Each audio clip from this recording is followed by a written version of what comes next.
Hey guys, Tony here. Welcome back. I wanted to do a quick update for you on the AMC run up last week, how I traded that, what my trading plans are for this coming week. Let's talk about the box office and how we're doing for Q2 right now. And very briefly, I want to talk about that debt restructuring. Let's get right into it.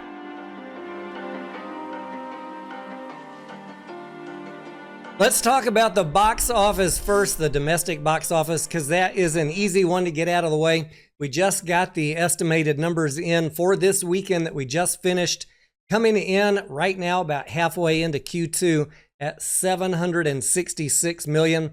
Last week, I did lower my expectations for Q2 total box office to somewhere around $1.8 billion.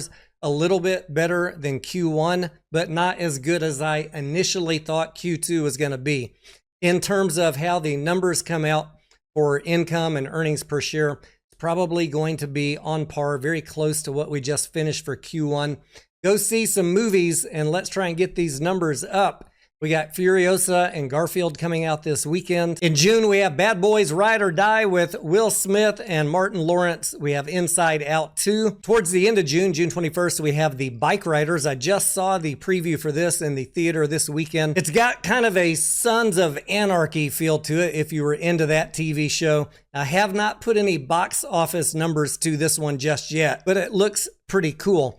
And then at the end of the month, we have A Quiet Place Day One, which unfortunately comes in on the very last weekend of Q2. So we can't expect a lot of Q2 revenue for that movie. This weekend, I went to go see two movies. I saw If with Ryan Reynolds, a fine film. I'm sure families with kids will love that one. And I also went to go see Back to Black, the Amy Winehouse biopic film.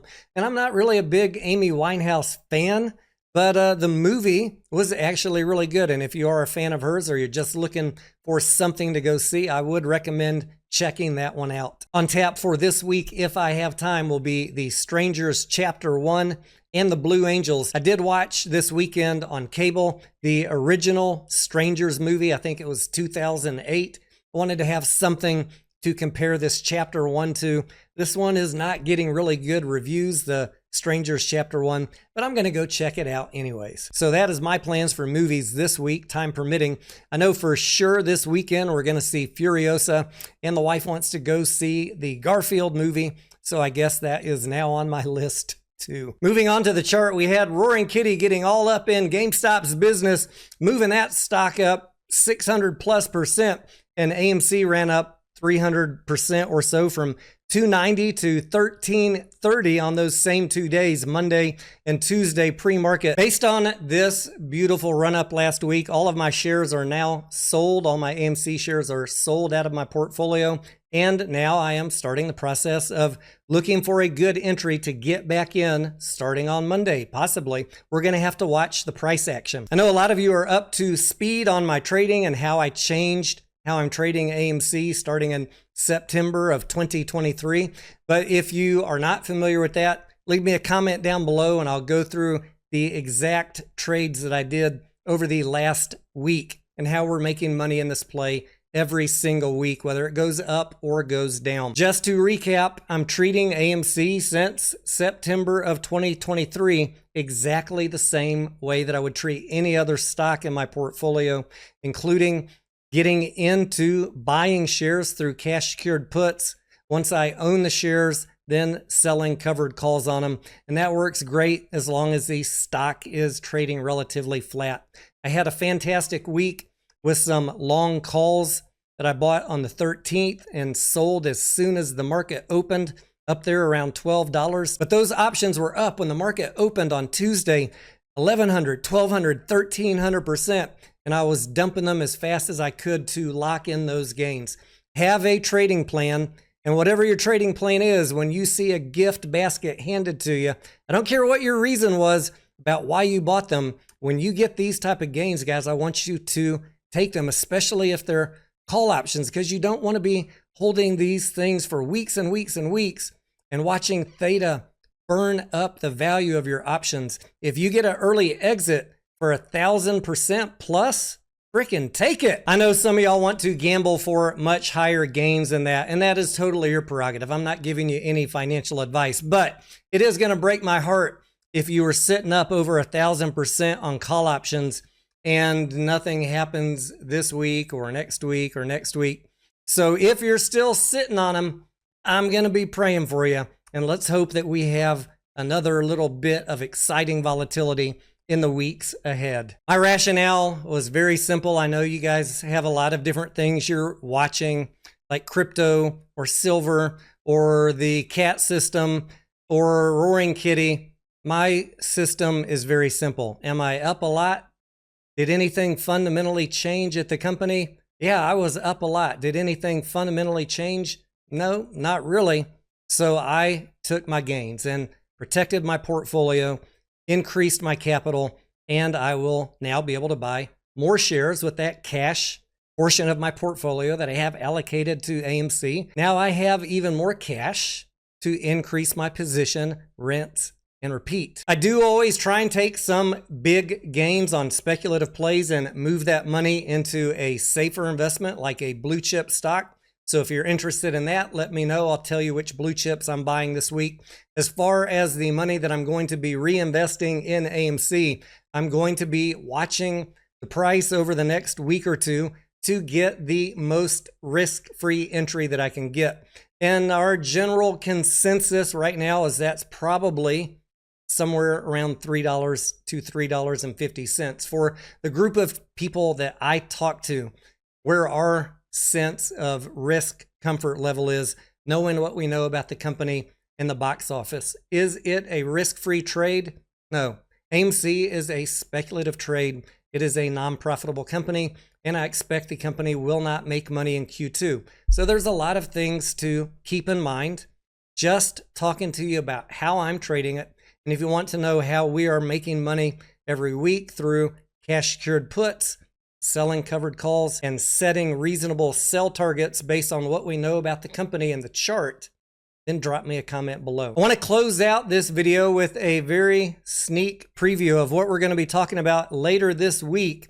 I'm going to be having a live Q&A session with some experts to help you guys understand what is going on with the debt restructuring, why we have announcements like this from AMC on the 14th, where they traded 23.2 million shares for 163 million of the 10/12 cash pick toggle second lien note at $7.33 per share. I know a lot of y'all get very mad, probably because you don't understand how debt and bonds and debt restructuring works.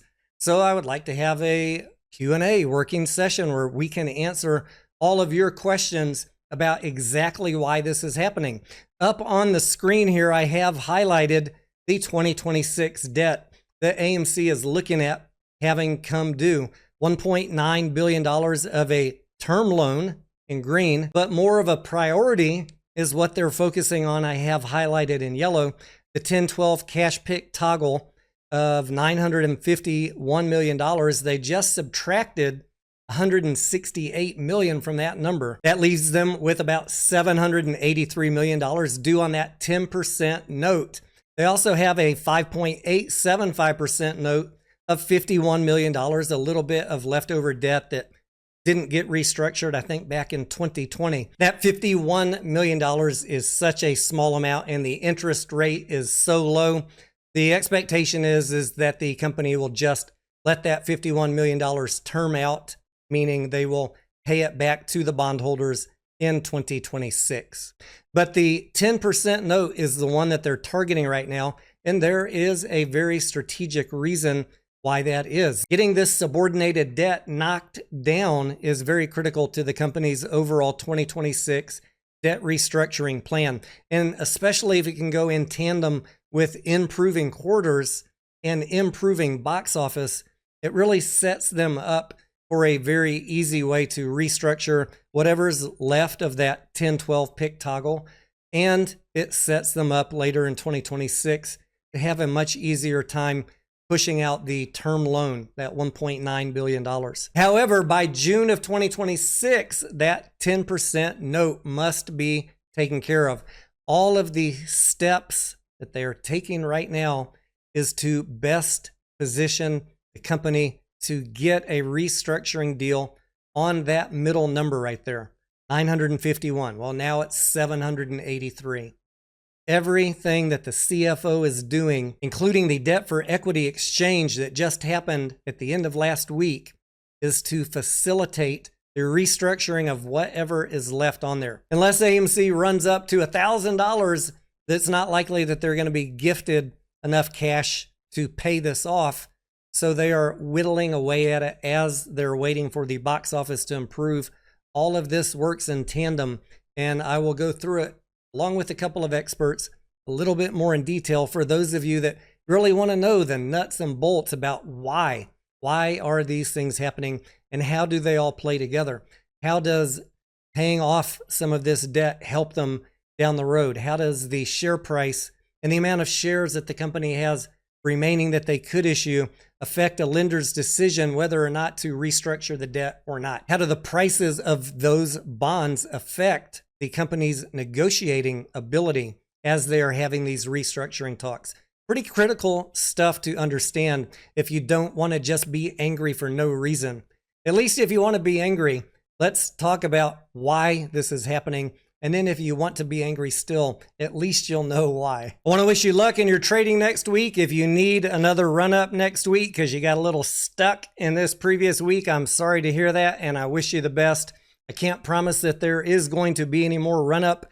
I am leaning more towards GameStop and AMC continuing to come down in this next week, but you never know. Roaring Kitty could come back, or really just anything could happen. So I'm not counting on it. I'm not planning on it. I'm planning on the price to come back down so I can get a very inexpensive buy-in again. If it's just trading volatile or flat next week, I might just wait it out a week, sell some cash secured puts at a strike that I'm comfortable with, and wait it out. If you have any questions or comments, drop them for me down below. I love to hear from you guys. I am Tony Denaro, and I will see ya on the next video.